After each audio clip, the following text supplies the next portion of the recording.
Hi, good evening, guys. How are we doing today? Hello. Hi, good day. Good day, How good are day. we doing? Good day. Okay, because I see Doing 7 good. persons on. I'm wondering if y'all were there. So y'all had a productive week? Somewhat. Oh, okay, that's good. Now Miss Bullet is having some Wi-Fi issues, and I'm trying to connect, so y'all just have to bear with me, okay? But I may have to take a small break just to switch over.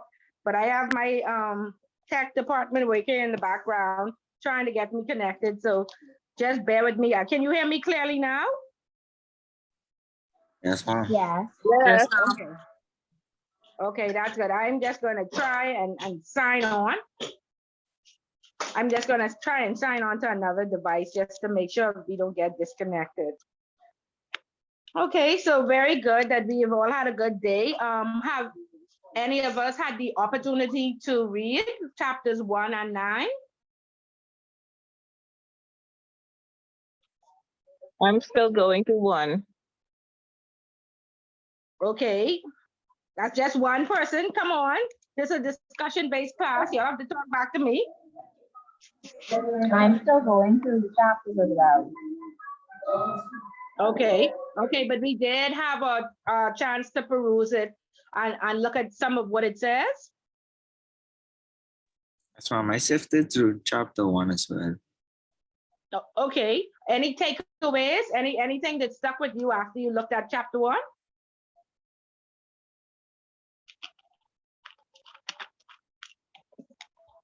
Basically, No? Yeah, what supervising entails, like basics.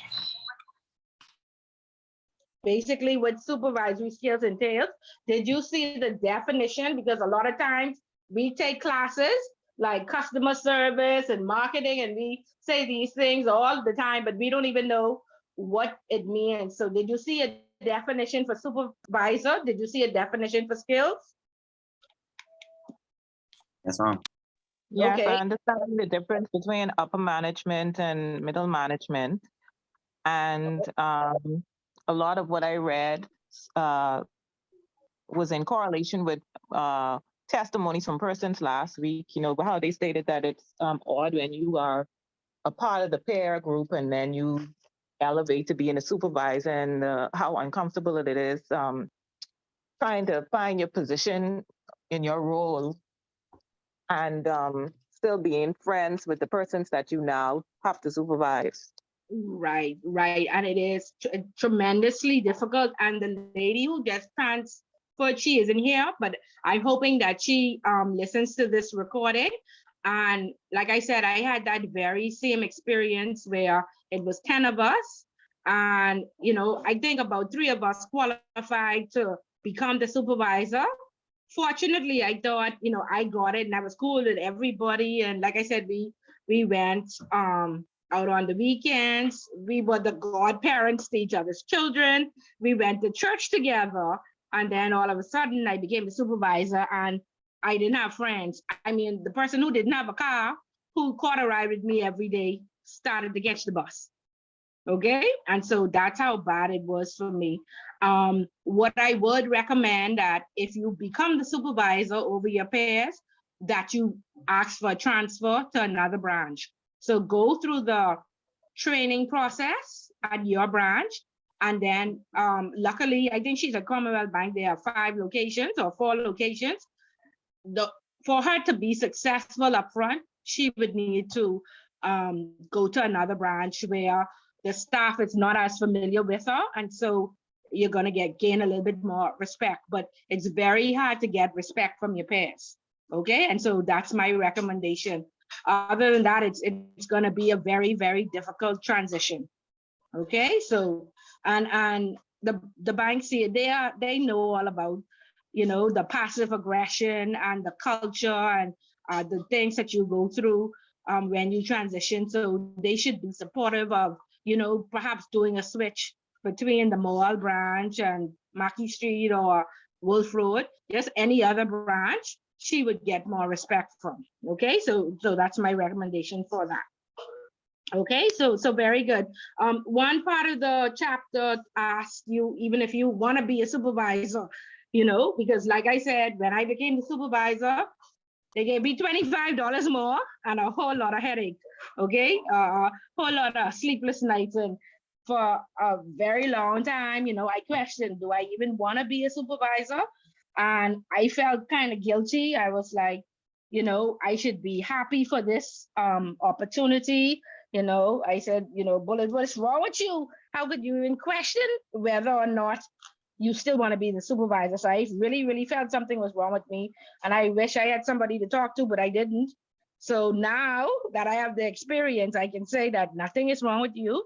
And supervision is a special trait. It calls for grace, and not everybody has the grace to supervise. And if you don't have that grace, don't worry about it. Nothing's wrong with you. It's just that you might be better suited in the background. And I was Miss Customer Service. I was up front, and I was like, I'm so surprised that supervising has taken me on this, this very dark road. But like I said, it's not for the weak at heart, because I have found I've been in banking for 20 plus years, my entire career, personality has been my toughest battle to fight. It wasn't the work. I could learn the work. I could read a policy. I could learn a new function. I could meet a deadline, but I have never been able to, capture the various or keep abreast of all the various personalities. And so again, my advice is you have to just raise above the personalities. You have a job to do. You have to go out there and perform. And there's something called energy, and you don't want to bring that negative energy with you to work every day. And so therefore, you need to, like I say, have a special grace to be able to deal with the various personalities. And of course, we don't live in perfect. Whenever there's a group of persons, you have high, medium, and low performers. And you have to try your best to balance the high performers with the low performers. Because, of course, you're always accused of doing something wrong. Persons automatically say that you are favorites.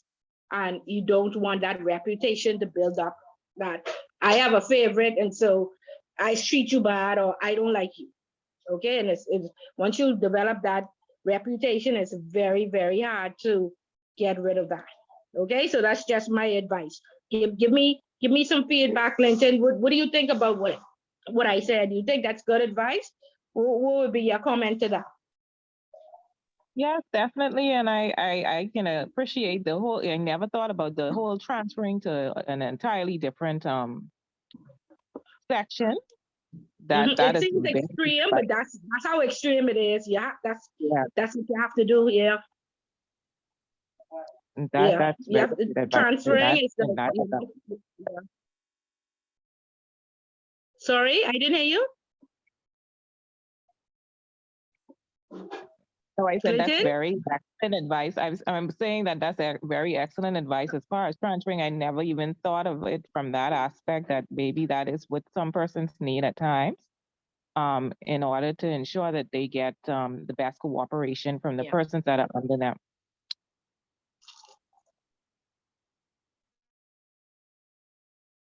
I can see they are going to respect that new supervisor that they are not familiar with. They're going to respect somebody they don't know more than they would respect a peer. And you would think that your friends would be happy for you and they would be supportive.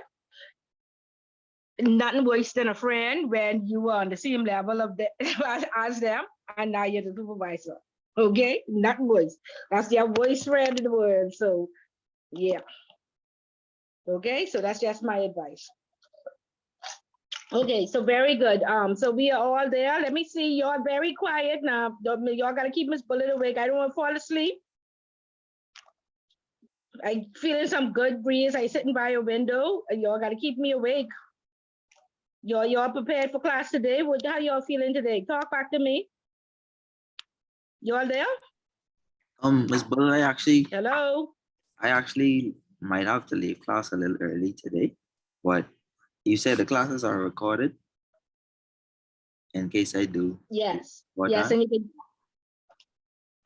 Okay. yes, that's fine. You can speak to Miguel, and Miguel will assist you, okay, with getting you the recording. Thank you. Okay, so now my signal bad. I don't know, am I cutting in and out, or y'all having a problem hearing me, or no, everything is clear? No, it's actually clear.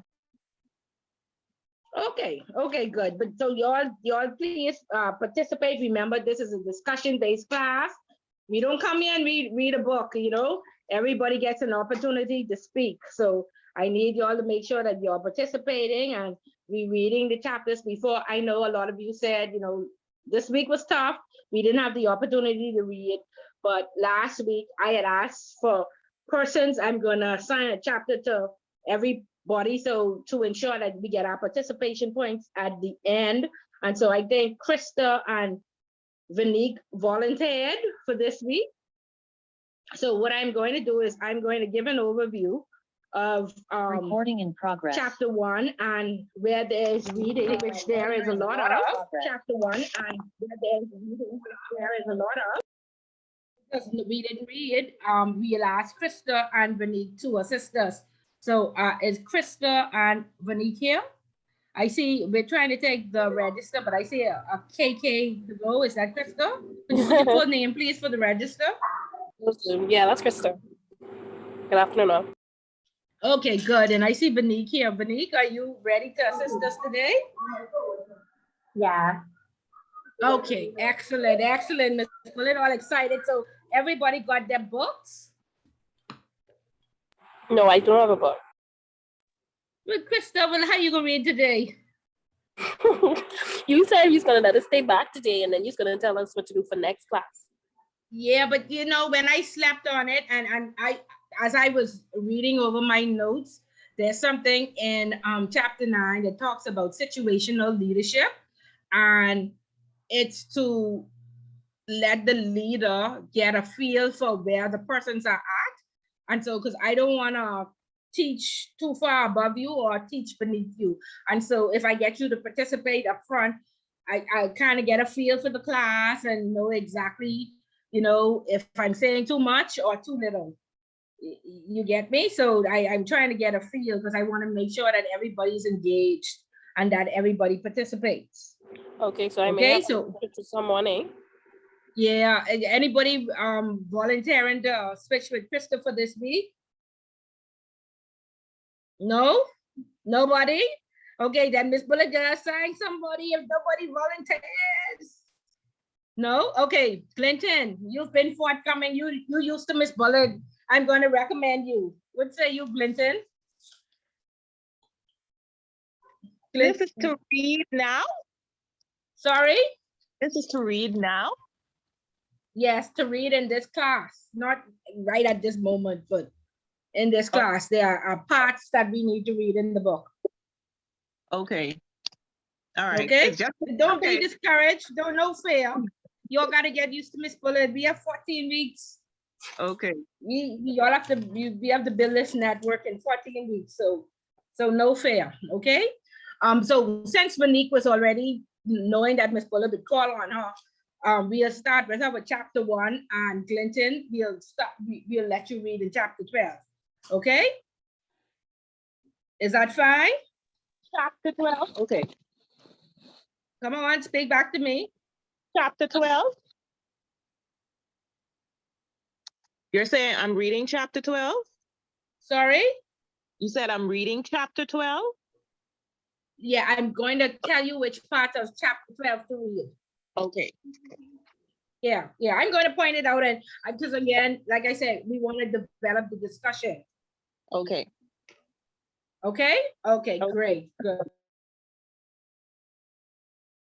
A tough day. What's going on? Candace, I haven't heard from you today. What's happening with you today, Candace? How you feeling? Hi. I feel all right. You only Miss Bullet one excited. Come on, you all gotta keep me engaged. You had a nice day, Candace?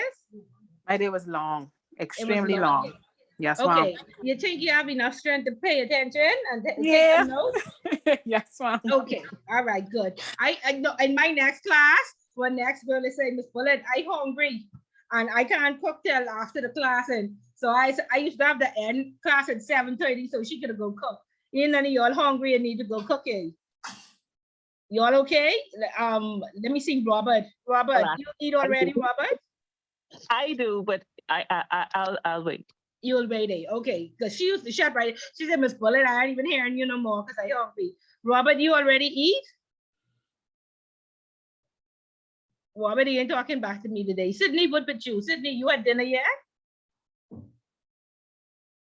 No, Sydney must be already gone. I don't know what happened in this class today, but okay. No, mom, I still here. I still here. You still Actually, there? me and Sydney working together. My apologies. We actually work on this call today. Oh, y'all the work. Okay, Yeah, okay. I'll try not to call on y'all too much. Asking right now. Okay, all right. So, but make sure y'all get the recording and make sure y'all listen to it and ask any questions, you know, for anything that y'all missed. So today, I'll try to make it as light as possible. It's really a lot of definitions. And so what you will find is there's some homework. Primarily, the homework will be multiple choice. When we get to the midterm, you will see that there's multiple choice and perhaps an essay. And then the book has a lot of crossword puzzles. Sometimes one of those crossword puzzles could, you know, show up on the exam as well. So I want to give you as much information to prepare you. Any comments from last week in terms of a discussion of the speech? Anybody slept on it and want to say anything else about the speech? Any comments? I thought, through reading it over, I thought the speech was everywhere. There wasn't really much structure, you know, like every time we talk about a different point, then he go on into a different one. So I thought it was like a very unorthodox way of speaking. Even though it made sense, a lot of it, you know, what he said was sensible and also relevant to the time. I just felt as if like it was just, I don't know if I'm the only one that thought that or caught that. Anybody else felt that way? Yeah, I think it was relevant for the audience. Remember now, it was a graduating class and, you know, it was a speech from the podium. So he tried to give them a lot of life tips, basically, you know, and I am assuming that he would want them to walk away, you know, and then go and investigate what he says, like, is this true or did this man just make this up, or let me, you know, make sure I get some credit advice before I go into debt and stuff like that. So I thought it was a lot of tidbits that you kind of had to go and research afterwards. I also felt that I don't know if people had the awareness or the realization that the people that you have in your life determine when you live, how you live, and if you die. You know, I thought that was kind of profound. And so, you know, a lot of times we have a lot of toxic relationships, you know, and so we stay in these relationships because it's whether it's with family, work relationships, or boyfriend, girlfriend, spousal relationships. We stay in it because we see, you know, a benefit, or, you know, a lot of them say, oh, well, he pays the bills or he does this or that. But is that one thing enough to, you know, give away your life? You know, if at the end of the day you lose your mind or you lose something else, was it really worth it? So that was kind of an eye opener for me. And the next thing was that he was a CEO at a local bank. And I just, you know, a lot of times people feel that, oh, well, I need to go up through the ranks, and that's the be all and end all. Once I get an executive staff, I'm there. And, you know, I would have hoped that it inspired you to know that's not all you can do. You can be a motivational speaker. Ms. Bullitt is teaching after 25 years in the financial services sector. So there are a lot of opportunities out there outside of not only getting to the executive level, but a lot of them have columns. Like I say, they do motivational speaking. They are on various boards, and so I would hope that you are, wearing up yourself and climbing up the ladder, and not only looking at my 9 to 5, but whatever other opportunities are out there that present itself. I probably said this last week, but I feel that you need 5 revenue streams to be able to make it in this life. One, your 9 to 5 is only for bills. Okay, everything else, if you want nice clothes, you want to go on vacation, you want your children to go to private school, you want to stay out of debt, you need at least 5 revenue streams. So I hope that the people that you hang out with on the weekends, 4 weekends every month, 3 of them you party hard, and 1 weekend you come together and say, let's brainstorm, let's network, let's get together and do something for ourselves, our country perhaps, and even globally. So there are lots of opportunities out there. Okay, very good.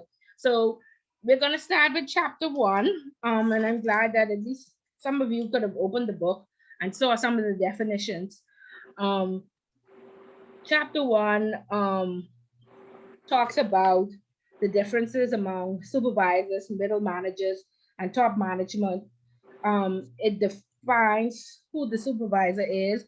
And like I say, a lot of persons, they take a class, and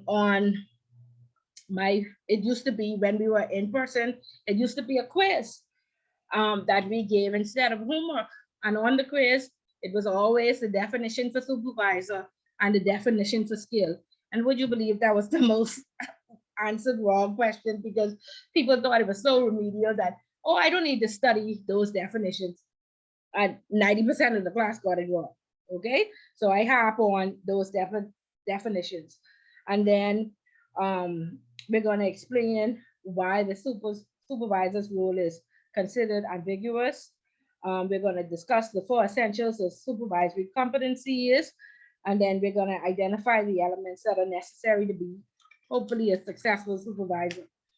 Okay, and so we're going to start on page 4, right at the top, and it says responding to a supervisory dilemma.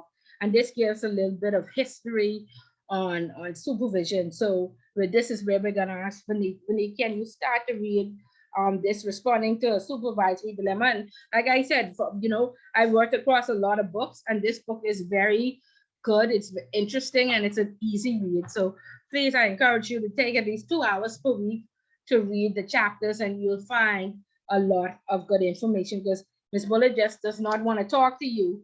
We want you to comprehend. We want to have, provocative discussions, and we want, you to be able to apply some of what you learn in your organization, and then to retain it. Okay, so that's our purpose.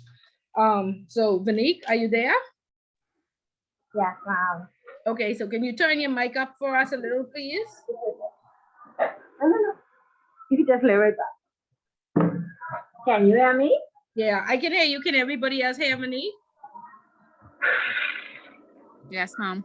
Okay, so can we please listen attentively, because we want to give some feedback. So we'll ask, once Vanique has finished reading this, then we'll ask Krista and Candace for some feedback on what was read about the history.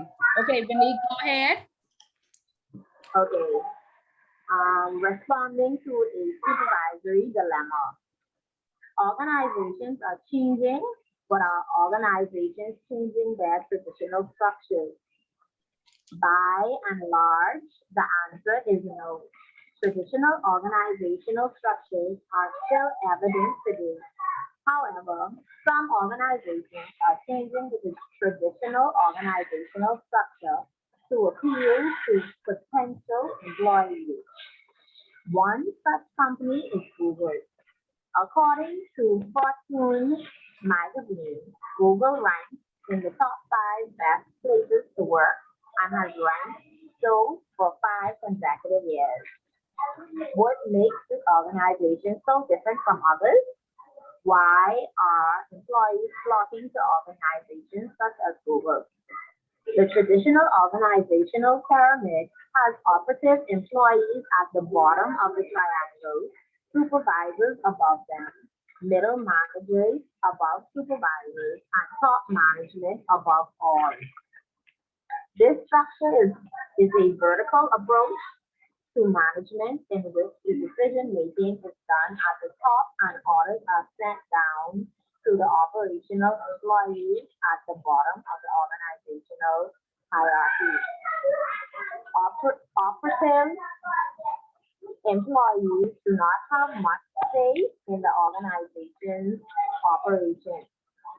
Google uses a cross-functional organizational structure combined with a unique philosophy. Their cross-functional organizational structure is more of a team approach to management and is structured horizontally. According to Google.com, they purposely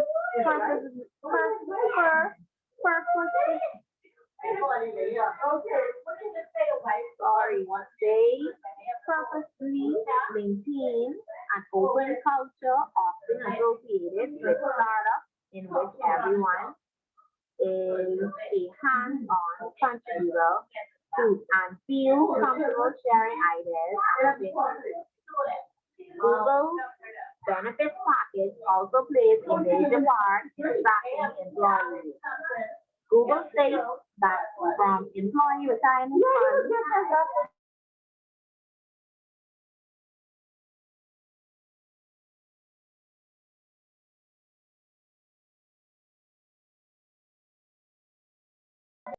to their free. Yes, hi.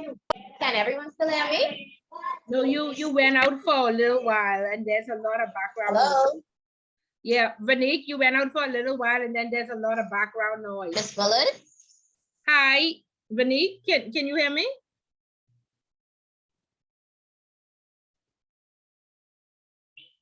Hi, Krista, can you hear me? Miss Willard. Hi. Yes, Hello. Can Okay. Okay. Can you hear Vanique? Vanique, I can't hear. I can hear you, but there's a lot of background noise. Okay, my apologies. Okay. Can you control the noise or no? Then I'll switch if you can't. I understand. Google states that from employee retirement funds to their lunch and dinner program, they strive to offer customizable programs that fit the needs of each of their employees. What not exit an employee wants? Which organizational structure do you think works best and why? Do you think the vertical structure works better in some cases, whereas the horizontal structure works better in others? Would you prefer a more relaxed working environment, or do you prefer something more structured? This book is about leading supervisors working in today's dynamic organizations and the jobs they do in helping their organizations reach their goals. This book will introduce you to the challenging activities and the rapidly changing world of supervision today. Okay. Thank you very much, Vanique. I don't know if we were able to hear that because it wasn't very clear. I don't think your mic is very clear. Hi, yeah, your mic isn't very clear, and then there's a lot of background noise. And so I don't know, Krista, were you able to hear any of that? Sorry? Not the last part. Not the last. Where did it end for you? Where it says Google uses cross-functional organizational structure. You heard that part?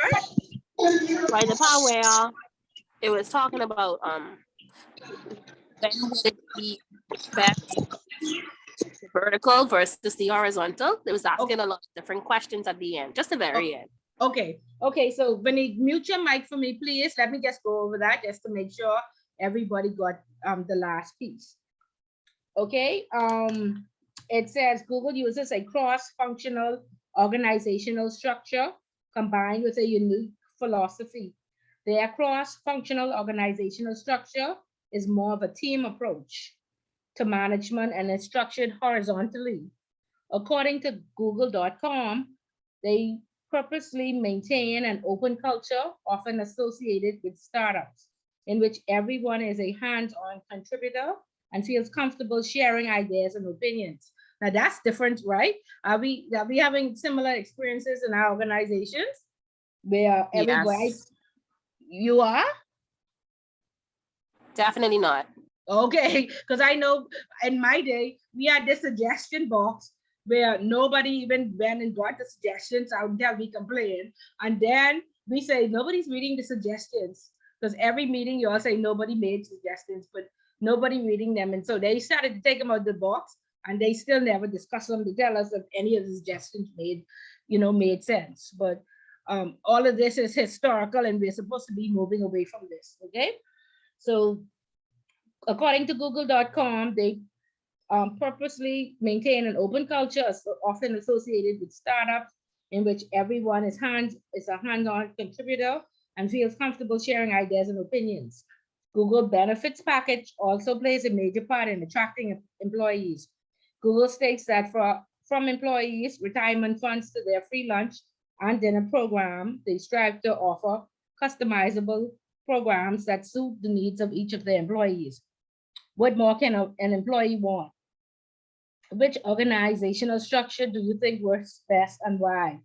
Do you think the vertical structure works better in some cases, whereas the horizontal structure works better in others? Would you prefer a more relaxed working environment, or do you prefer something more structured? This book is about millions of supervisors working in today's dynamic organizations and the jobs they do in helping their organizations reach their goals.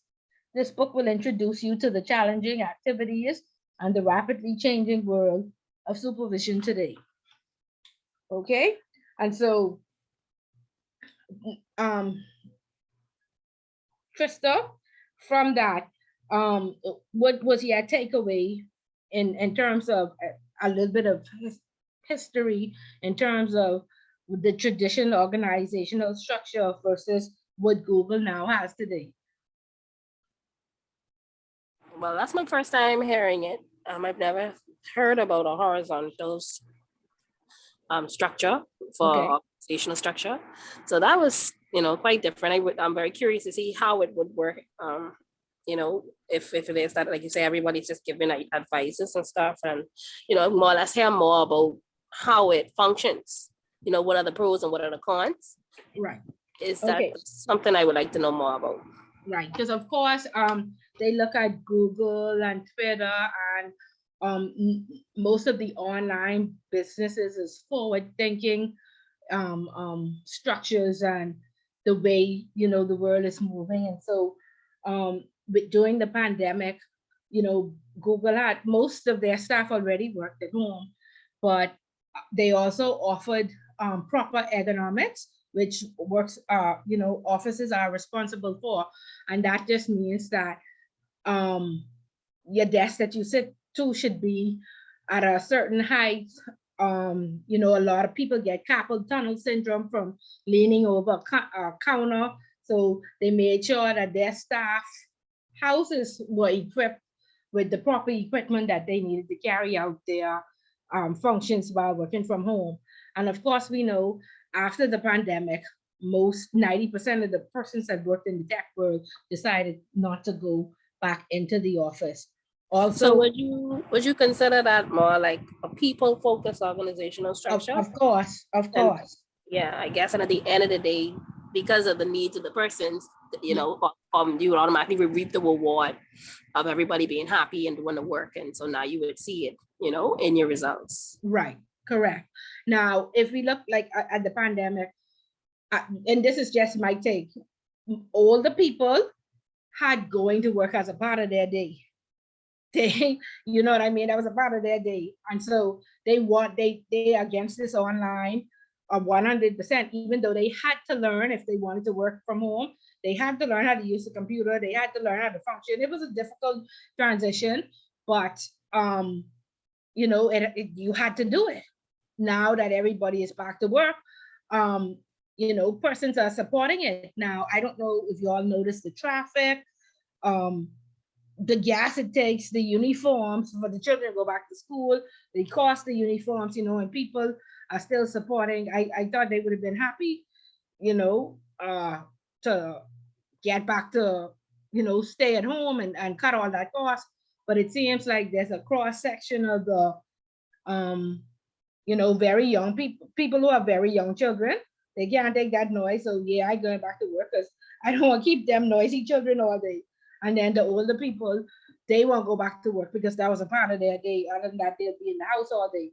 So what are your take? Google supported their staff who wanted to stay home, stayed home, who wanted to come back, came back. And I think 90% of the persons wanted to stay home. There was a large cross section that simply did not go back to work because they saw the value of life. They said, working for minimum wage makes no sense. A lot of people started their own business, and then a lot of people just lived off social service assistance because, of course, in America and in Canada, they was getting like $2,000. So if we got $2,000, some of us stay home because some of us don't make that a month, right? So it was a cross section, but I'm interested to know what is your view, Sydney? Like how did you feel in terms of, you have that similar experience where persons with younger children was eager to come back to work, or you was eager to go back to work? Well, for me, I feel like it should be an option where you, based on, because not everybody's situation is gonna be the same, especially with times change and everything being more digital and technological, like in a tech fashion. Like persons should have the option, like Google decided to do, where you could choose to, if you want to stay virtual, then you can, and if you want to actually go in, Then you would go.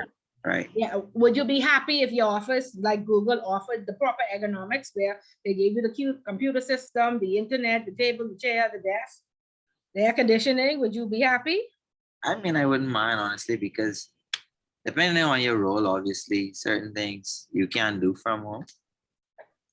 And it would sometimes, it would cut costs because you'd have to, spend less on gas. You probably wouldn't have to spend as much getting out uniforms and clothes to go to work and all of that. So it would be more cost efficient if you could work from home. Right. Okay. So yeah, very good. Okay, thank you for sharing. Yeah, it definitely was more cost. I felt like I wouldn't have made it through the pandemic if my children had to go to school and I had to find lunch money every day and I had to, fight traffic. And now I see the traffic right back to normal. The school uniforms, what we didn't pay for in 21 and 22 added on to this year, it's crazy. Okay. So let's jump into the book because we have 2 chapters, and I will be asking questions, periodically just to get you taken to make sure you'll stay awake. Okay, so the book talks about common characteristics. What common characteristics do all institutions have? And it says, first, every organization has a purpose. Okay, and we should know what our purpose is of the organization that we work to. And if we don't know, that means every day we are showing up to work and we are carrying out our agenda. This is not Bullet & Co. This is the Royal Bank of Canada. This is the Bahamas Institute of Financial Services. This is Scotiabank. And so therefore, if we don't know organizational goals or the organizational vision or their motto, then we are not doing what we ought to do. Okay, so the book says that the distinct purpose of an organization is typically expressed in terms of goals or a set of goals that the organization hopes to accomplish. Second, each organization is composed of people. It takes people to establish the purpose, as well as to perform a variety of activities to make the goal a reality. So if the people don't know what the goal is, would it be doing it each day? Third of all, organizations develop a systematic structure that defines the various roles of members and oftentimes sets the limits on their work behaviors. So I ask all of you, and just a simple yes or no, I'm going to call your name. Do you know your core values, the vision, the mission, and the goals of the company that you work for? And just say yes or no. And if you do know the motto, like Atlanta's own used to be blow away the customer, just say it for me. So I'll start with Candace. Yes or no, Candace? Yes, ma'am. Okay, what's your motto? We are good for you. We are good for you. Okay, Crystal, yes or no? Yes, I know. And what's your motto? For every future. Okay, Clinton? Yes, we care. Okay. Robert?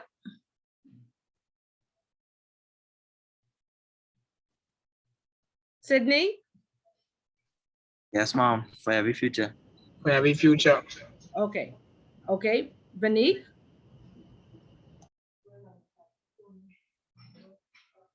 Okay, we ain't having for Vanique. But again, so collectively, every day that you show up, you are carrying out the vision, the mission, and the goals of that organization. So if they are saying for every future, what does that mean, Sydney? For every future, what should you do each day when you show up to Scotiabank? Basically, give customers the correct planning so that they may have a more suitable future, a better future, so that they can, if they need financial advice, if they need planning, goals, helping them get closer to their goals that they may have set. And, just making sure that they, at the end of the day, they have, proper financial advice. Okay, and so you feel that every day, the department that you work in, persons have awareness of these goals and this motto, and they show up each day with the intent to protect these futures or give that good service, or you as an outlier, meaning you're the only person who know this motto and has really checked for it.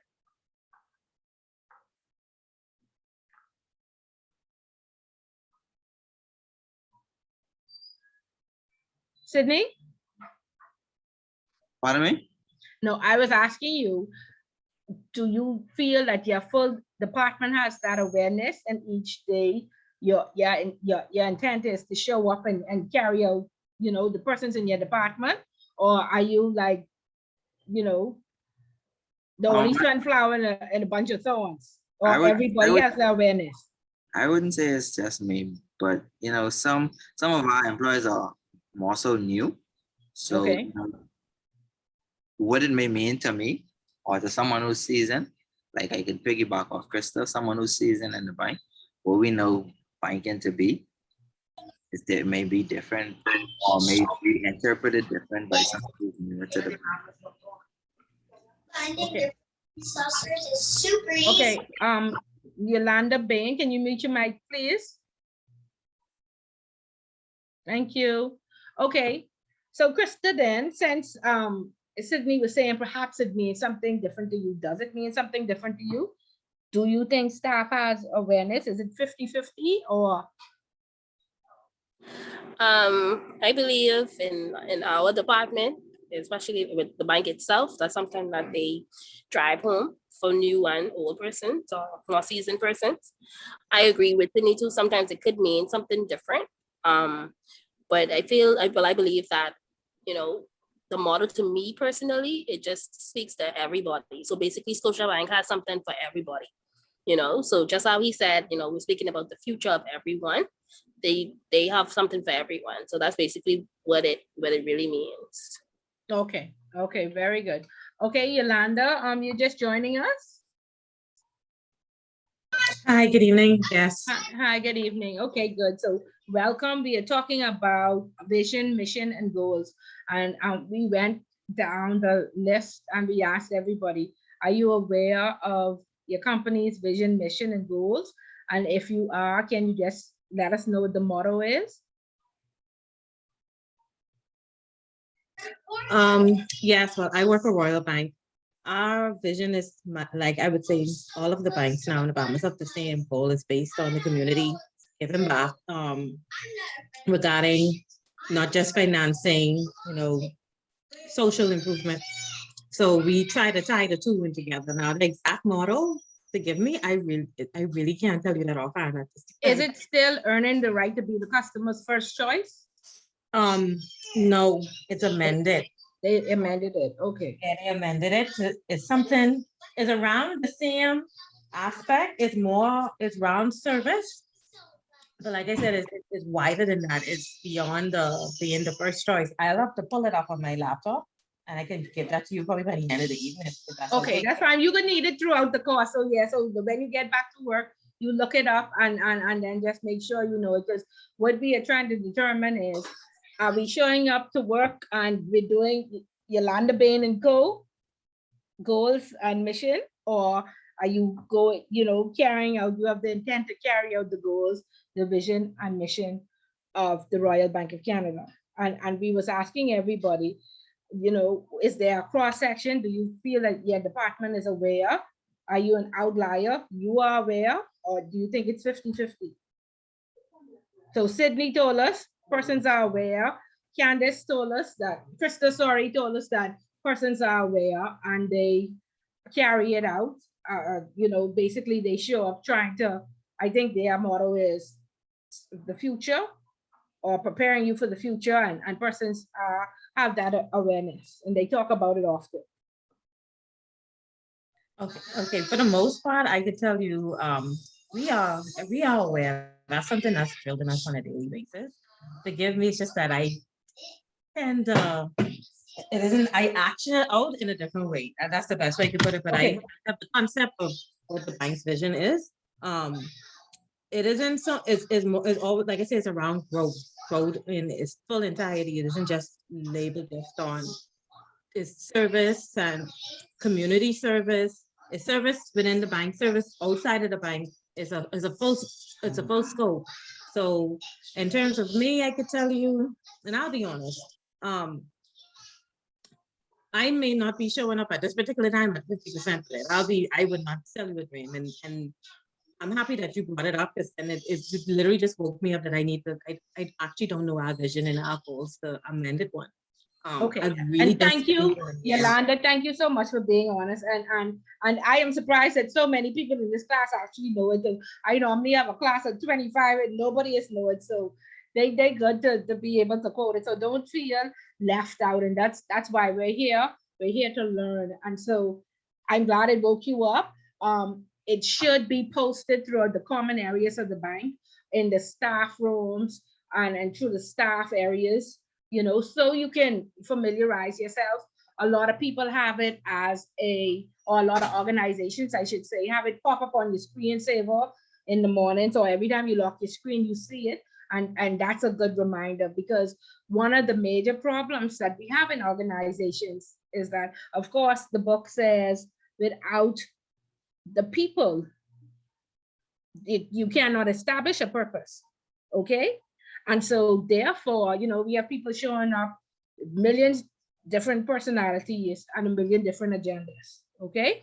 And so therefore, one of the key things in the organization is let's try to get these people as close to the same page as possible. Okay. Because various backgrounds, and I worked at Royal Bank for most of my career, they push diversity. Okay. And so therefore, you want persons to be, listen, I understand you from this place, you from Cat Island, and you from Andros, and you all don't agree. However, when you walk in the Royal Bank of Canada, you represent us and you represent our name.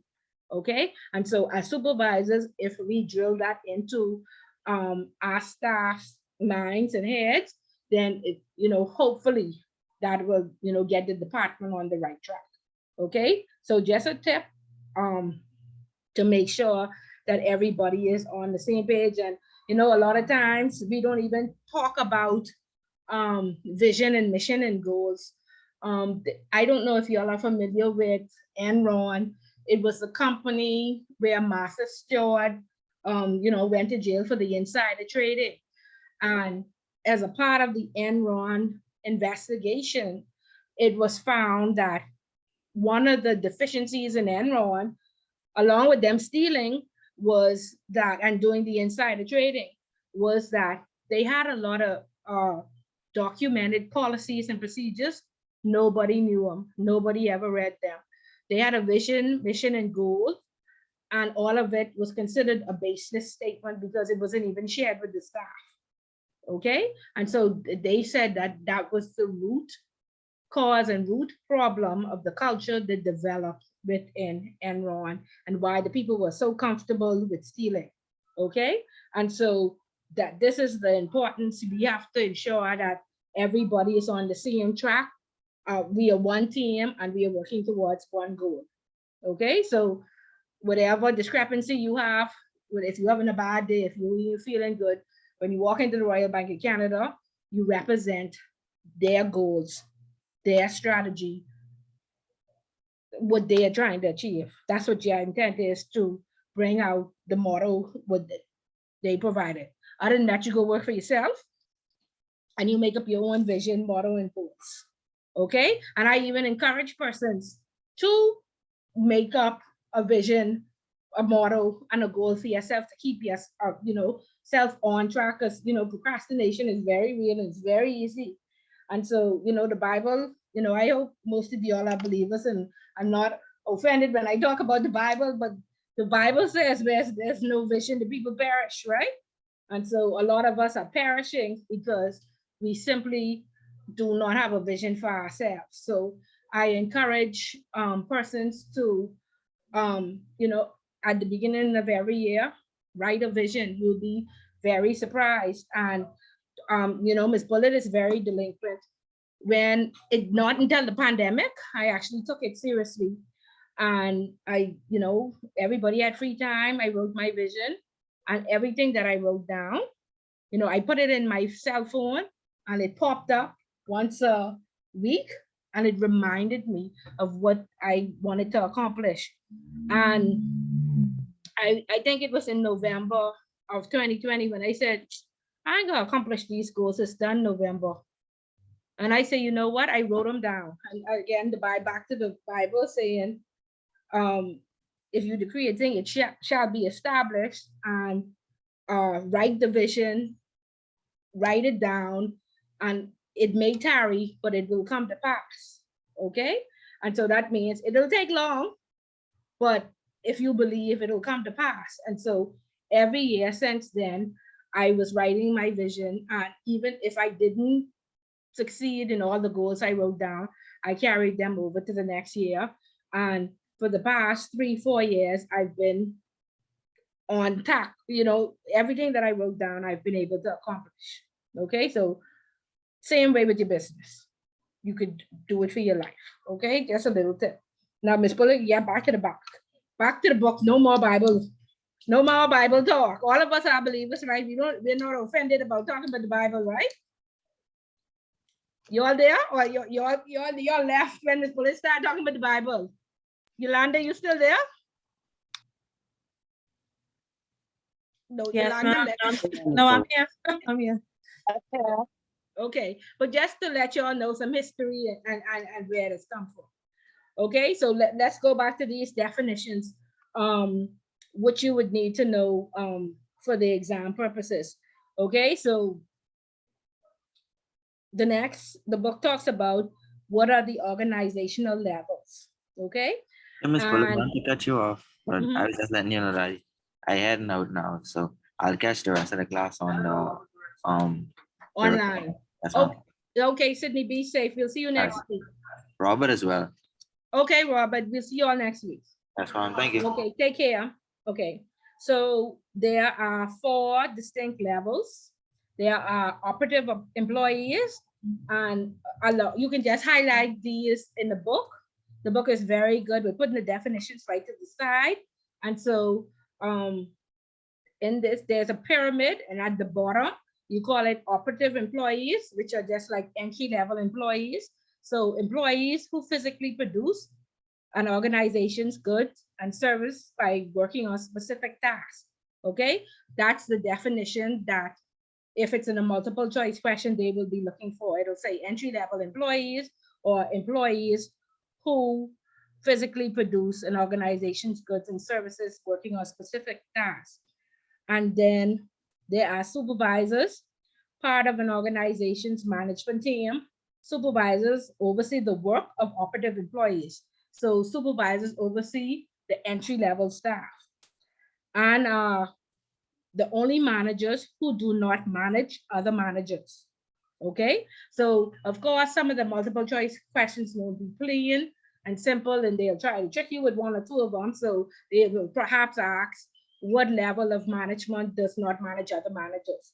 Okay, so that's important to know as well. And that's the definition there for supervisors. Then there are middle managers, all employees below top management level who manage other managers, responsible for establishing and meeting specific departmental or unit goals set by top management. And then there are top management, a group of people responsible for establishing an organization overall objectives and developing the policies to achieve those objectives. Okay, so are we good with those definitions? There are operative employees, and again, you may see a pyramid. They may ask you to organize it in levels from the bottom to the top. So make sure you know first level, operative employees, second level, supervisors, third level, middle managers, fourth level, top management. Okay, is that clear? Be good, Candice?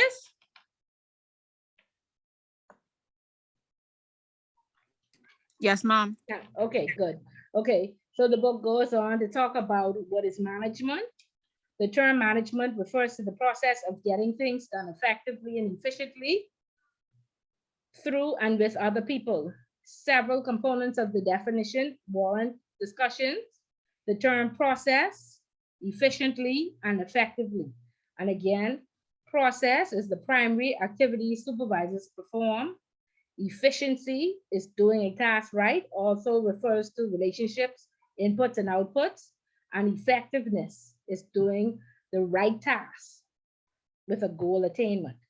Okay, so the book goes on to talk about efficiency means doing the task right and refers to relationship between inputs and outputs. If you get more output for a given input, you have increased efficiency. You also increase efficiency when you get the same output with fewer resources. Because supervisors deal with input resources that are scarce, money, people, equipment, they are concerned with efficient use of those resources. Okay, of course, we know in our organizations, a lot of departments cry that all of the money goes to sales, right? And because they're the that's the department that brings in all the business. And so you have departments like HR and compliance, so that might be a one-man band because resources are scarce, right? And so those departments are very concerned with efficiency. Okay, it says equipment, they are concerned with efficient use of these resources. Consequently, supervisors must be concerned with minimizing resource costs.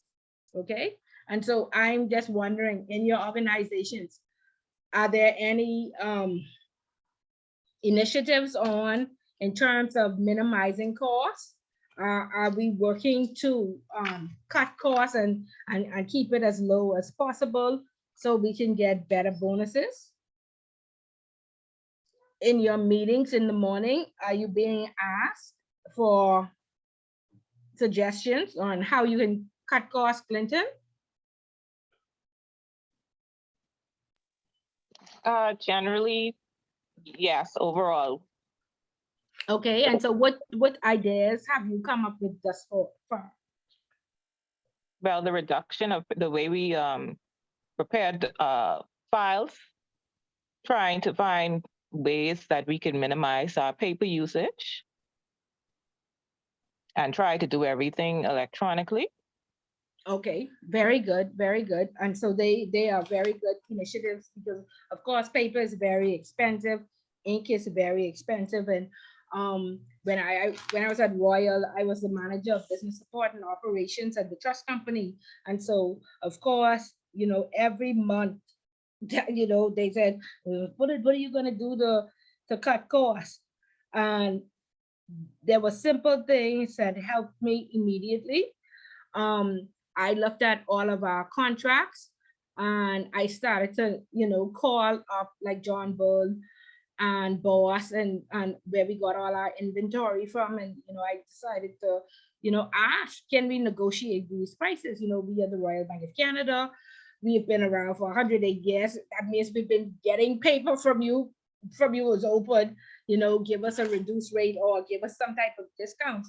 And to my surprise, almost everybody I called and tried to negotiate the contracts with, everybody offered a discount or gave me a tip on how I can reduce costs.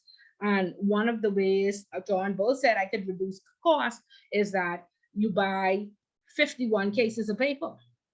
So I said, oh, that's fine. We use like 30 cases of paper a month. That's fine. I said, the only thing is that I don't have anywhere to keep 51 cases of paper. I don't want to, hire or open up a storage facility just to keep paper. And they said, no, we'll hold it for you. And so if you pay for the 51 cases of paper, we'll drop you off the 30 and we'll drop you off 10. So I said, wow. And so since then, I've been ordering 51 cases of paper and saving at least $200 a month on that paper. So that's $1,200 a year. So I was happy. So I started suggesting to our suppliers on how we could save money. And like I said, a lot of them worked with us. Another thing that I found was at my reception desk, she printed all of the statements that we sent out monthly to our 800 customers. And I documented all the printers and all the ink that we use. And believe it or not, that reception desk printer ink was $500 more than any other printer that we had in the organization. And I simply thought, oh, that's because she using more ink because she, printing the statements. I was able to talk to our IT department and say, could we buy a heavy duty printer which has a, ink that is cheaper because she does excessive printing? Is there any way to cut the cost? And I was able to decrease the cost by $10,000 a year and purchasing ink by switching out 2 of the printers that did the heaviest printing. I also turned off all the color printers and put the color printer in my document control room. That means no more church booklets, no more invitation for cookout, no more shower invitations. And so you'd have to come to my office to get a colored print, right? And anybody else have that experience at their office? No? Y'all ain't have nobody printing the church booklet, Candace? Or not that you would know of? No, ma'am, not at all. Not We at don't all. do that.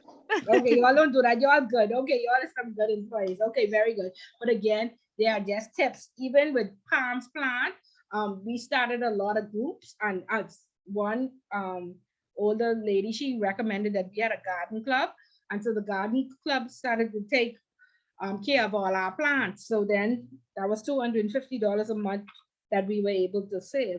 So again, when you save all this money for the company, if your company is reputable, they should then give better bonuses. Okay. And so that was our motivation why we sat down and we brainstormed and we thought of ways to ensure that we would be able to save this money. Okay. So just some tips. The book goes on to talk about 4 management functions, and they are planning, organizing, leading, and controlling. And this is a good read. And I was going to have Monique read this, but her mic is a little low. And so I'd read on her behalf. And it just said, in the early part of the 20th century. Y'all get at me better now? Oh, it's Okay, still yeah, loading. that's much better, Vanique. Okay, so go ahead. So that's a good read. So read that for us, please, on page 7. Okay. In the early part of the 20th century, a French industrialist named Henry Fayol wrote that all managers perform 5 management functions. They plan, organize, command, coordinate, and control.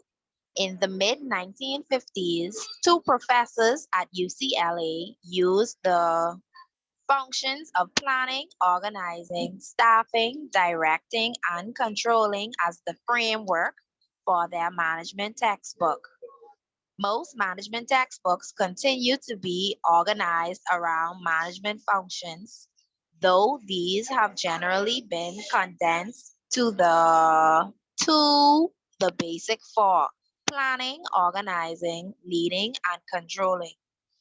Because organizations exist to achieve some purpose, someone has to define that purpose and the means for its achievement.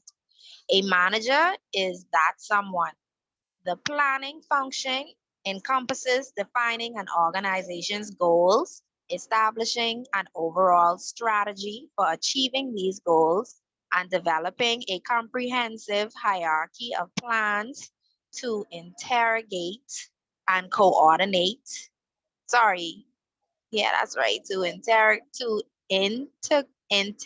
I saying it right? To integrate and coordinate activities.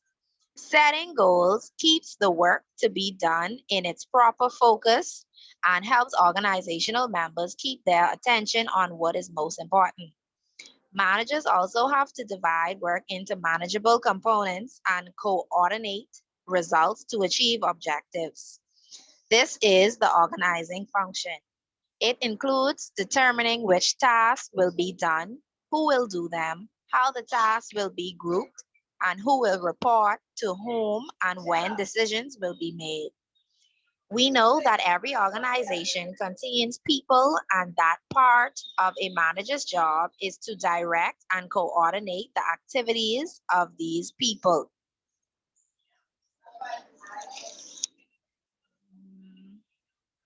Okay.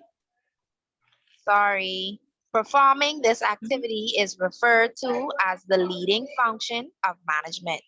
When managers motivate employees, direct the activities of others, select the most effective communication channel, or resolve conflicts among members, they are engaging in leading.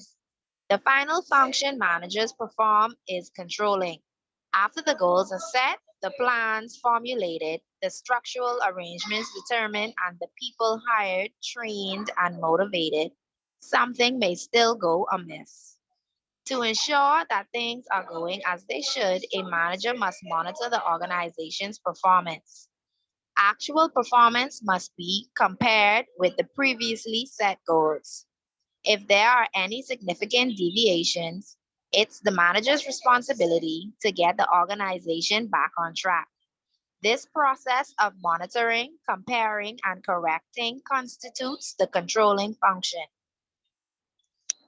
Okay, so very good. Thank you so much, Fanique. Okay, and so what my takeaway from that is that it's important to plan, it's important to be organized, and it's important to document. And I promise you, if you keep a little journal when you become a supervisor at the end of the year or half a year when you have to write in performance appraisals, you'll be able to look at that journal, and you don't only want to document wrongdoings, but you want to plan out your day and say, this is what we did we accomplish this goal, yes or no, and move on. And remember, no matter how much you plan, things still go wrong, and so we don't live in perfect. And my realization, because I'm on this self-awareness type of journey where I thinking about life and what happens, and I've decided that sometimes I think we have such a high expectation of people, and we work with human beings, and human beings make mistakes. Okay. And so I'm trying not to, learning to that not everything is written in stone, and to be, I guess, more compassionate, when people make mistakes or when things go wrong. Okay, so all the plans in the world, you still need them, and things can go wrong. Okay, and so it goes over the page to say changing expectations of supervisors. And says 70 years ago, if you had asked a group of top executives what they thought a supervisor's job was, you would have gotten a fairly standard answer. They would describe a man, which is likely to be, which it was likely to be back then, who forcibly made decisions, told employees what to do, closely watched over those employees to make sure they did as they were told, disciplined them when they broke the rules, and fired that person that didn't shape up. Supervisors were the bosses on the operating floor, and their job was to keep the employees in line and get the work out. If you ask a top executive the same question today, you'll find a few have still hold to the supervisors a boss perspective. But you will also hear executives describe a supervisor using the term as trainer, advisor, mentor, facilitator, and coach. In this section, we look at some of these changing expectations of the supervisory managers. They are the key person, they are the middle person, they are just another worker, and they are behavioral specialists. Okay, and so what is your view, Yolanda? Do we still have the boss on the floor, or do we have the coach? Do we have the mentor? Do we have the trainer? Or are we still experiencing the boss and you do what I say? In In some instances, yeah. some instances, yeah, we still have the micromanagement, but like RBC has changed. We no longer have bosses, we have leaders. And then we have a lot of coaching so that you can improve, and it's based on, like you said, your personal goals to know exactly, I guess, to align them with RBC or whatever your company is, so that you could achieve, the overall goal for yourself as well as for the company. So Okay, very good. And the biggest change is gender, right? There are more women than men now. First, there were no women at all, right? And now there are more women than men. What about you, Candace? Are you seeing more women than men? Are you seeing the boss, or are you seeing the coach and the trainer? I had some experiences where we were just experiencing the boss, but I could speak based on my experience now, where I would have like a mentor and a coach. Basically, that's what I have to deal with. Okay, so very good. And so now, do you understand your assignment in terms of mentoring somebody for 6 weeks? Because we definitely don't want you to finish this class, get an A+, get your certificate, and show up to that institution as the boss. Do you understand why that was assigned? Yes, ma'am. Okay. I do. Okay, because we need to practice. We need to practice, and we live in this world where the truth is hurt so bad, if you tell the truth, you are an outcast, right? And we need some, everybody is afraid of constructive criticism. You always want to be diplomatic in your responses, but you also want to be honest, okay? And you want to be compassionate, okay? So there is tone, and when we get to communication, we'll talk about the tone, the way you say things, making sure that you're approachable, okay? We don't want any bosses showing up, okay? And like I said, this is another reason why persons no longer want to be supervisors, because you just another worker. You get $25 more to deal with 10 bad attitudes and 10 people who was your friends last week. Now they're your friend no more. And the book says some people, particularly upper level managers, see supervisors as just another worker rather than as management. This is reinforced when their decision-making authority is limited. You used to sign up to $1,000, now you can sign up to $1,100. But the manager can sign up to 10,000. So very little authority. If somebody wants to change their lunch hour, you can't even make that decision. They still telling you, ask your senior manager They just switch a lunch hour, you know. So when they excluded from participating in upper level decisions, and when they perform operating tasks alongside the same people they were supervised. Because I was promoted over my peers, of course, on a government payday, there was like work to rule. So even though I was a supervisor for the first 2 years, every government payday, I had to get cash. I had to balance everybody and go on the counter and just to keep the line going. Okay, that's just the level of support I did not get. Okay, so yeah. Any comments, any feedback so far? We good? Everybody hanging in there? Whoever left? We good? Some feedback? Candice, we good? Yes, ma'am. I believe that we have a lot of supervisors. I mean, I could speak for the company I work for. I think that there are a lot of persons now who just, they don't really care anymore. Just like They don't give you what? I'm sorry, I didn't hear you. now I'm saying, I know I can speak for my company. I was saying that I know that there's a lot of persons that don't, a lot of supervisors that don't really check anymore. They don't take the job as seriously as they would back in the day.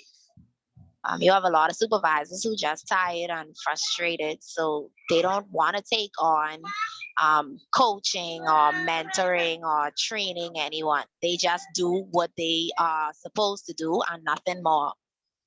Right, just see, they're no longer enthused. Remember now, we got to look at the various eras. My grandmother, when I started working in the bank, she was like, she thought that was the biggest thing that happened in our family, you know, and she was so proud of me. My son now, when I told him, when I started working in the bank, I had my first degree and they was only paying me $350. He was like, "Mommy, and you work for that? And for stress and you stand up on your feet?" He was like how much things it cost back in your day? You know, and my son only 22. And my son just graduated with his bachelor's. And he was like, there's no way he doing this. And like, he has turned down 3 and 4 jobs. He's like, no, I could stay home and live off my parents. I don't need to take this job. And you know, and that's their attitude. And especially, like I say, after the pandemic, persons, you know, again, grandmothers taught us that you go to work and work hard. Remember, they could not work. Women weren't respected. You know, they used to have to keep the house and whilst the husband was out in the field or fishing and bring the money home. And so they raised us to be grateful for this opportunity. And now we raised our children to say, that's what you have to do for this little bit of money. No, our children saying no way. So it's just a change in the era. And so when I got the 20, my grandmother was so proud. I say $25 for all this stress. I won't go back to being a teller. Okay. And you even have in the hotels, whereas waiters stay waiters for 30 years because the salary for a manager is $500 and the waiter making $800-900 a week because they getting grants. Okay, so yeah, it's been a shift in the mindset of, is it really worth it? And we don't, you know, we have lives, we want to travel. There's the internet. Our grandmothers didn't have the internet, and so we have the internet and we've seen the world online, and so there's more to life than just this 9-to-5 job. You know, when I was in college, we had encyclopedias, and that's how we did projects. Now y'all do everything online, and so the mindset has changed, and women have come to the forefront, and so there's more to life than this 9-to-5 job. And that's why the supervisors, you know, the organizations take 10 years to catch up, so they didn't increase the pay yet. They you know, increased the authority, and really I just felt like I'm somebody's secretary, the manager's secretary. And again, throughout my career, I've had persons that love me. I am the godparents to their children, they're the godparents to mine. We went to church together. And then I had people that absolutely hated me. Like I say, there's no in between from Miss Bullet. Either you love me or you hate me. There's no sometimes Miss Bullet, okay. No, you love me or you hate me. And throughout your career, there will be highs and there will be lows, you know. And so, you know, just like the Bible again talks about seasons, you will have one for 5 years. Thankfully, at the beginning of my career, they loved me. And then for 3 years, they hated me and I was in shock. And then they loved me again. And then I got another promotion and they hated me. And then I was used to being hated, so it didn't matter no more. But in the beginning, I was shocked and my whole world fell apart over this job. But now I come to the realization that you love me or you hate me, whatever, I just, the season I am, I just accept it. You know? So hopefully you learn, but throughout my whole experience, from the people that love me and the people that hate me, I learned a lot. I am thankful for both sides of the experience, that it has made me to who I am today, career-wise. Okay? All right, so do supervisors need to be coached? Of course. Before they supervise anybody, they need to have had some type of formal training, some level of education or some level of experience. And like the newspaper saying, if you get your degree in 1999, we don't want you. You need to be updated and refreshed, okay? Because things change from back then. You know, more bosses. So what you want to learn in 1999, don't stand today. And so I've seen articles in the newspaper that says, if you have gotten your degree in the last 3 years, yeah, we want you. But from 1999, if you didn't do continuing education or some upgrading, no, you want the person for the job. Okay, and so currently, and y'all can tell me if this is happening in your organizations, that the person who been here the longest being promoted, because Miss Bullet next in line, and Lord, Miss Bullet can leave if we don't promote her. And so nobody's looking at my resume, nobody's looking at my experience or my personality test.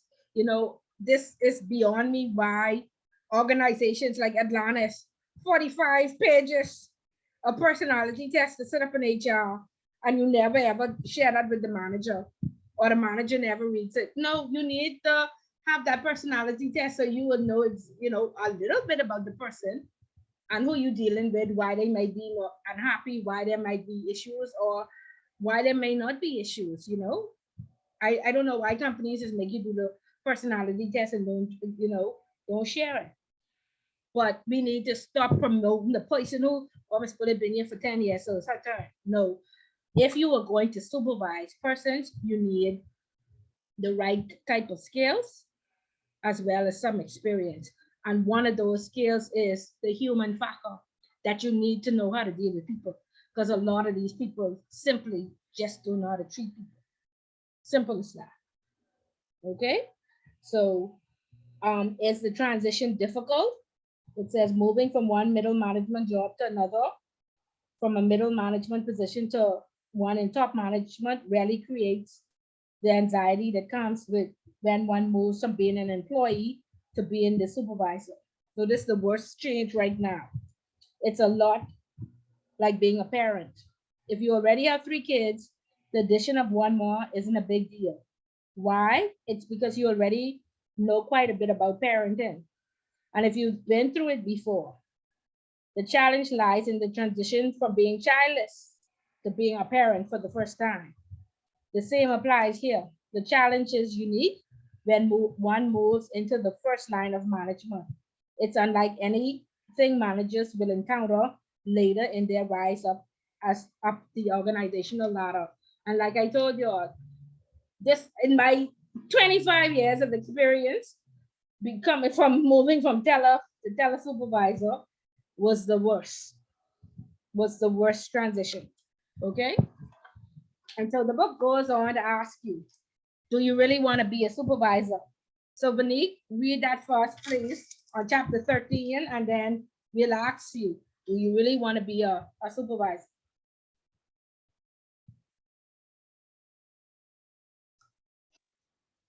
Okay. The fact that you're learning about supervision indicates you're interested in understanding how to supervise people. What is it about supervising people that excites you? Is it the fact that you can help an organization achieve its goals? Is it the challenge of supervising others, directing their work that interests you? Is it the fact that supervision may lead to a management position and hopes of climbing the career ladder? Whatever your reasons, you need a clear picture of what lies ahead. Supervisory positions are not easy. Even if you've been a superstar as an employee, this is no guarantee that you'll succeed as a supervisor. The fact that you are capable of doing excellent work is a big plus, but there are many other factors to consider. You need to recognize that supervising others may mean longer work hours. You're often on the job before your employees and leave after they do. Supervising can literally be a 24 hours a day, 7 days a week job. Now, that's not to be interpreted as being on the job every hour of every day. But when you accept the responsibility of supervising others, you really never can get away from the job. Things happen and you'll be expected to deal with them, no matter when they happen or where you are. It's not unheard of to get a call while you're on vacation if problems arise. Organizational policy may require pairs and subordinates to contact you via cell phone or wireless handheld device in the event of any unforeseen event. How was someone in the organization able to contact you during your getaway? You are probably required by organizational policy to provide emergency contact information and to call in periodically to see how things are going. You also need to recognize that as a supervisor, you may have a seemingly endless pile of paperwork to complete. Although organizations are continually working to eliminate much of their paperwork, a lot remains. This may include employee work schedules, production cost estimates, inventory documentation, or budget and payroll matters.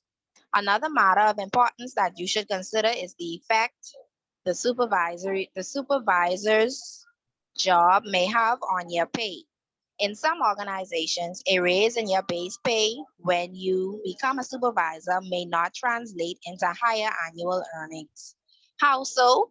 Consider that as a supervisor, you are generally no longer eligible for overtime pay or commission. Instead, you may get compensation,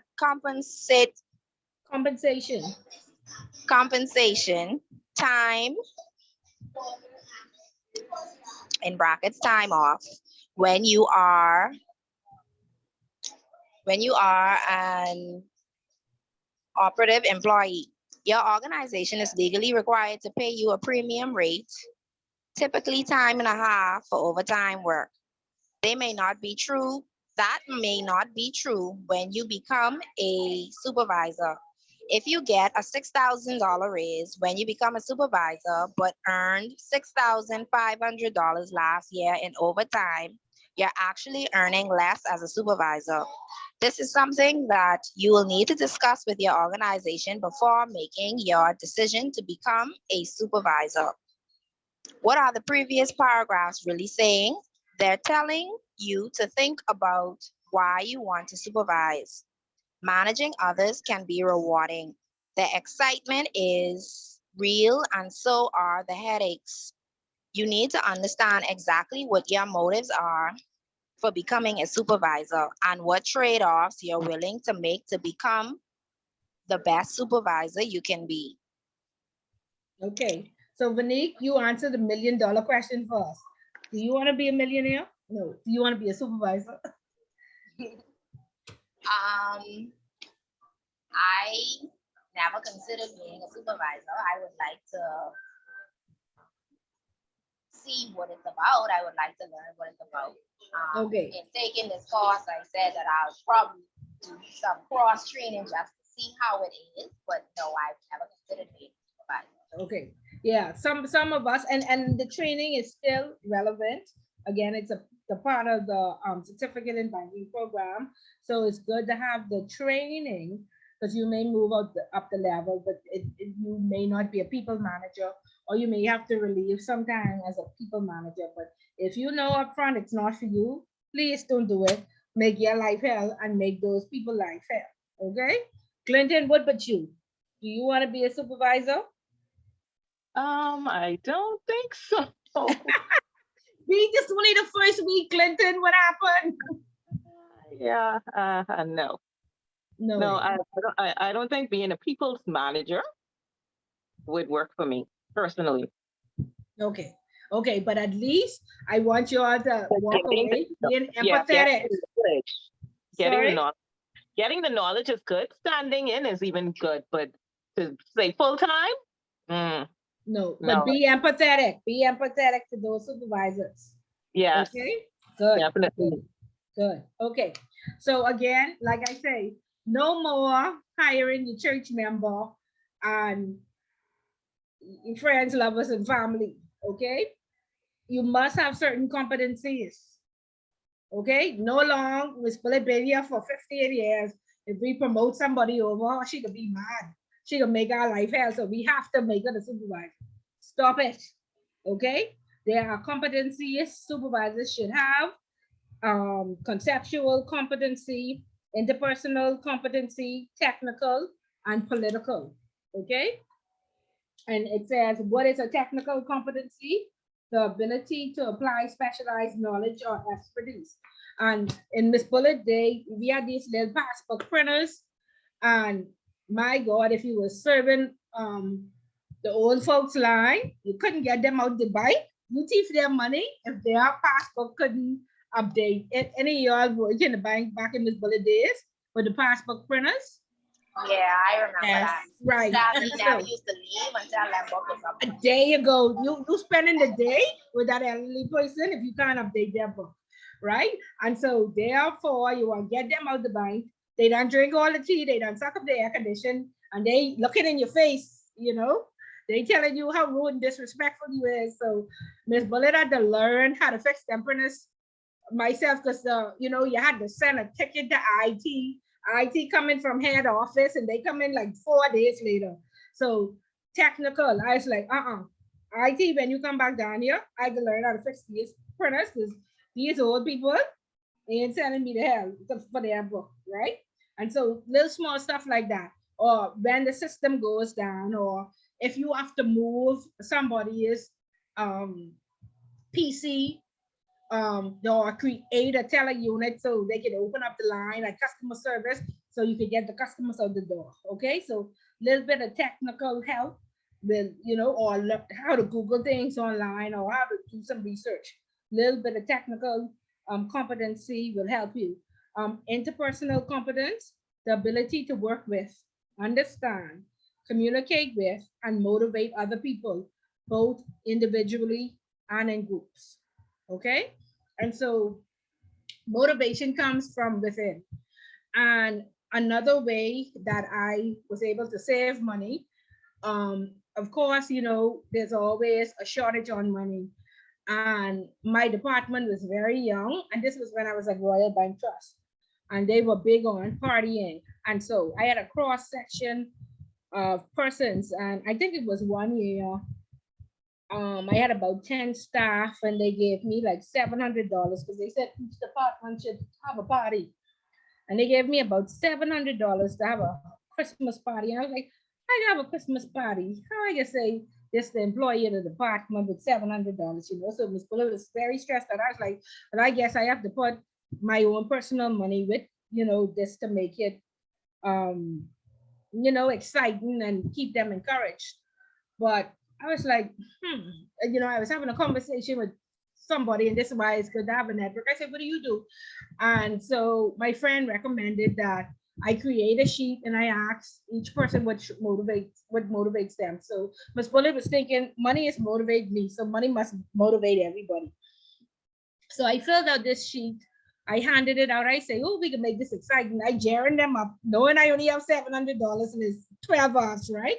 So I jarring them up. I say, come on, let's make this exciting. And so you would not believe, we had two elderly persons who, they were strict Christians, and so they didn't want to party. They said they would just like a nice breakfast and what have you. So I said, oh, breakfast way more cheaper than dinner. Definitely they could have a nice breakfast. So I was like, okay, that worked. One person wrote that they like recognition, and somebody else wrote that they would like their picture posted in the lobby. So I said, really? You don't want money? And they said, no. It's like, okay. So when that person won employee of the quarter or what have you, I sent them to the photo place. They got a picture, a frame. We put that up in the lobby. And as customers, we didn't normally have customers, but we would have customers like once a month as we were offshore. And when the customers came in, they said, oh, this is your employee. I'd like to meet her. And so I said, okay, sure. And I called out and I told them that light up her life. Okay, so I say all this just to say that different things motivate different people. And it's a way to save money, and it's a way to give people what they value or what they want. Because Ms. Bullitt is allergic to perfume. And I kid you not, 5 years ago, if I didn't have $50 of perfume, I mean, that's the easiest thing to buy people. So I used to just keep them and re-gift them. Now I finally get to the point where I told somebody, you've been my friend for 10 years. And for 10 years, you always buy me the latest and the new perfume, and it looked like you spending $100 and something on it. But I'm allergic to perfume, and you don't notice that I never wore. And it's like, oh my God, I always say you never wear my perfume. 10 years. Okay? So give people what they value. Don't buy them perfume. Okay? So it says supervisors get things done through other people. They must have good interpersonal skills to communicate, to motivate, to negotiate, to delegate, and to resolve conflicts. And of course, you have your go-to person who will do anything for you and you do anything for them. You like time off, you want your lunch hour in the morning. I need you to meet this deadline. I need you to train this person. I need you to do this. You have to have your go-to people. Each supervisor needs, especially if you have a department of 10 or more, you need at least 2 wingmen or wingwomen to help you carry out your function to make you effective. Okay, and then it says conceptual competence, the mental ability to analyze and diagnose complex situations. I worked in internal control, looking for differences for many years. So of course, anytime there was a difference or problem with the GLs, general ledger, I attribute my success to being in that department. For internal control normally audits different branches, and so I was good at finding differences. So you need some type of conceptual competence. Okay, and then political competence, a supervisor's ability to enhance his or her power, build a power base, and establish the right connections in the organization. Okay, you must be diplomatic in all your responses. You must always be approachable. Okay, those who are powerful must also be merciful. Okay, so you ain't going in this clique to try and do wrong or bad. You want to remain ethical, and you want to ensure that it's for the benefit of the organization. Okay, and you treat people fairly. Okay, so here's the other part of the topic or the definition: skill. The ability to demonstrate a system and sequence of behavior that is functionally related to attaining a performance goal. Definition of skill. Well, please don't disappoint Ms. Bullitt and get it wrong. Okay? So Ms. Bullitt didn't talk too long, but they are on page I think we have two different books. On page, let me give you the right page number.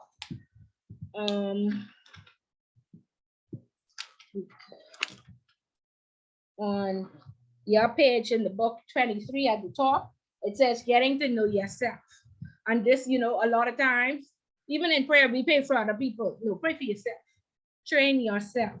Make sure you have the competencies required to carry out the job that you hold or the title that you want to attain, right? And so you can go online and do various personality tests so you would know what type of person you are and what motivates you and what your basic personality is. And if you have an intelligence score, and so there's a self-assessment library, it's called Prentice Hall Self-Assessment Library, and you can go on and do these various tests, and it will give you the outcomes of who you are and what your various traits are, okay? And so find out, start with you, find out who you are first, and then perhaps, you know, you have to be creative and come up with different things, and whichever one you find easiest to use and beneficial, perhaps when you become a supervisor, if you are a supervisor now, you can, you know, shoot it out to your department and get some ideas of who these people are, what makes them happy. Because like I say, I was surprised. I thought everybody was motivated by money, like this bullet, but no, people, other things, different things motivate different people. So find out, okay? And then at the bottom, we're already mentoring, okay? We already have that project going on. So again, you can just go over it. It says, communicate openly and honestly with your protege, encourage open and honest communication with your protege. And I know, like I said, the people, if you tell the truth today, you're an outcast, okay? But the only way you will grow is by seeing yourself through other people's eyes, because all of us think that we are great, right? So be open to constructive criticism, no hurt feelings, tough love, okay? Treat the relationship with the protege as a learning opportunity and take the time to get to know your protege, okay? And of course, you already know how to document it and what is required, okay? So that's chapter 1, guys. Questions, concerns, feedback? Are we on the first page? Was that a lot of information? How are we feeling? Clinton, your name coming first, so I call you. Was that a lot of information? Are you able to retain that? Was that clear? Yes, chapter 1 is very long, but yes, the information, the way you simplified it, it makes it easier to get through, to navigate through. Okay, do we, are you at your limit? Are you overwhelmed? Can you retain any more? Do we want to go on to chapter 9? Because I mean, we have a few weeks to play with, or do we want to stop and do chapter 9 next week? How are you feeling? Well, it isn't up to me. It's only Sorry? me. It's not up to solely me. No, I'm going to ask everybody, Glenn. Everybody's going to give me feedback, and then we will decide. Just again, like I say, the important thing is that not that I just talk, but you comprehend and that you retain this. Okay? Well, as far as I'm concerned, I think we should have another opportunity since some persons have not read chapter 1 as yet. That they catch up. Okay, good. Thank you for your comment. Okay, Candace, how are you feeling? Yeah, I want to wait until next week because I actually just got the book in the mail today. So this is my first time going through chapter 1 with you guys. Okay, and so was it clear? You got some points from it? Yes, ma'am. Yes, ma'am. It was very clear from beginning to end. Okay. I understood the things that we were going through. I just want to go over it one more time because a lot of things that we're talking about, I find very interesting because some of the things are happening in the organization where I work now. So I'm enjoying chapter 1. I will go over it one more time. Okay, great. Thank you for your feedback. Beneath? Yes, I agree with everyone with waiting until next week. I would like to go through it again. I had a lot of oh my God moments, especially when you were talking about the supervisor picking wing persons. Because I was like, oh my God, I am a wing person. Okay. That person who you could say, well, if you could help me with this, and you know, you could get a early lunch or an extra hour for lunch. That's me. Okay. Okay. Very good. Very good. Yolanda? Yes, I agree as well. For waiting for next week. I don't have my book actually. My book to be here by Okay. tomorrow. Okay. But so far, I know you joined a little late. Is it clear? It's quite clear. Okay. Yeah, it's quite clear. Okay. Okay. Good. So, guys, please get your book. And like I say, the book is like, I normally have awful books that I have to apologize for, but this book is excellent. Okay. And it's very current and it's relevant. Okay. And it will help you with a lot of issues that you're dealing with. Okay. There's a lot of cliches out there that people say, you have to be the change. The change has to be within. And I have proven these, even like, you know, your parents used to say, the family that prays together stays together. That is so true. And it is so true that the change has to be within. Everywhere you go, there's a devil waiting for you. Okay? So you'll go from job to job to job to job. And the higher you go up the ladder, the bigger the devil gets. Okay? You have to change your mindset. You have to change the way you look at things. You have to change the getting upset. You have to change from being overworked and underpaid. You have to accept that you're underpaid and this is the work that you have to do. Okay? And you will be happier at work. And then hopefully we will transcend that happiness throughout the organizations, because a lot, corporate Bahamas is very, very vicious. We have a lot of people that show up to work, they want to kill each other, or they want to, people want to commit suicide. Okay. And then we have these awful high stress days, and we go home to our families and we drop all that high stress on our families and we ruin our homes, which is supposed to be our paradise. Okay. And I can only tell you this is because I did it.